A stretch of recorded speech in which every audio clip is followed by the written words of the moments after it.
Meses del gobierno de Pedro Castillo, estos llamados consejos de ministros descentralizados que en realidad eran actos de activismo político, ¿no? Comenzando porque el reclamo permanente en cada uno de esos consejos de ministros descentralizados era cierre del Congreso. Permanentemente se pedía un cierre del Congreso, que es algo inconstitucional y que ya ven a dónde puso a don Pedro Castillo. Pero además, siendo un país donde la informalidad abunda, venía precisamente desde lo más alto del gobierno. Eran una especie de consejos descentralizados absolutamente informales, donde no había agenda, donde las actas prácticamente no existen y donde no había ninguna formalidad en ese sentido. Vamos a ir con la nota y los detalles. Improvisado, desordenado, sin transparencia y sin objetivos ni prioridades claras a los intereses de la nación. Este es, en resumen, lo que halló la comisión encargada de proponer acciones y reformas al despacho presidencial, que presentó un extenso informe a la presidenta Dina Boluarte el 14 de este mes, y en el que resalta, entre sus puntos, la falta de agenda, documentación y seguimiento de acuerdo de los denominados consejos descentralizados durante la gestión de Aníbal Torres como jefe del gabinete ministerial, muchos de los cuales ni actas tuvieron. Es decir, llegaban los ministros, los altos funcionarios públicos y al presidente de la República le decían cualquier cosa y no había la capacidad de verificación de esa información para asegurarse que se estuvieran haciendo las cosas de modo correcto. O sea, los ministros iban, exponían sus temas sin tener sustento y el presidente que recibía la información tampoco apuntaba. Tampoco preguntaba, no tenía cómo verificar si lo que le estaban diciendo era cierto o no, ¿no?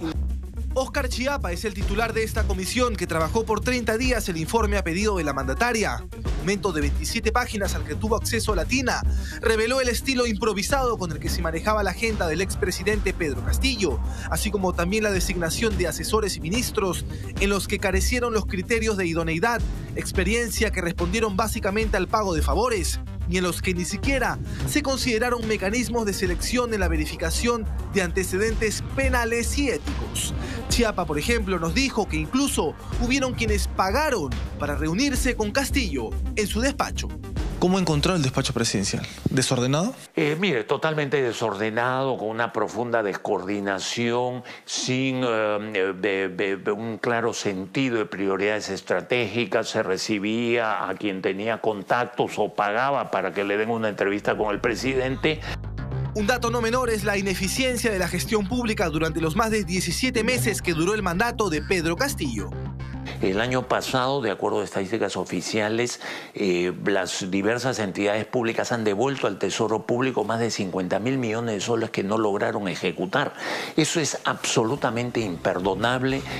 El informe recomienda, entre varios puntos, la reforma del organigrama del despacho, mejorar mecanismos de coordinación, la creación de una oficina de integridad, el retorno a la meritocracia, la eliminación de la oficina de apoyo al cónyuge del presidente y la publicación de todas las actas del Consejo de Ministros del gobierno anterior. ¿Y cuántos de estos consejos de ministros descentralizados tuvimos? A ver, la auditoría realizada arroja estos resultados. Consejos de ministros descentralizados realizados de octubre del año 2021 a julio del 2022, 19. Hubo anuncios para realizar uno en Yauyos, pero por mal tiempo se generó toda la organización, llegaron algunos ministros, llegaron funcionarios, pero no se realizó.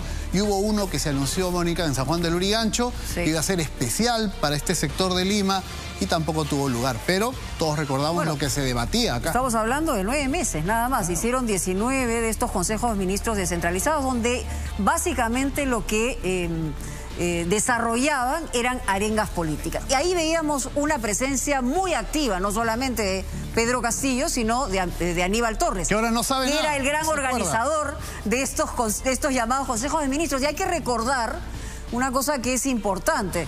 Allí es donde se atizaba y se azuzaba la división entre peruanos. Claro. Eso también hay que recordarlo, además de toda la informalidad que se manejó, ¿no? Muchas personas pueden estar en desacuerdo por la forma como trabaja el Congreso y tienen razón, pero eso no lleva a que una autoridad como el presidente pueda convivir en un espacio en el que se hable de cerrar un Congreso cuando es una medida que está fuera de la Constitución. Pero eso ya es un largo debate. Ese es otro debate.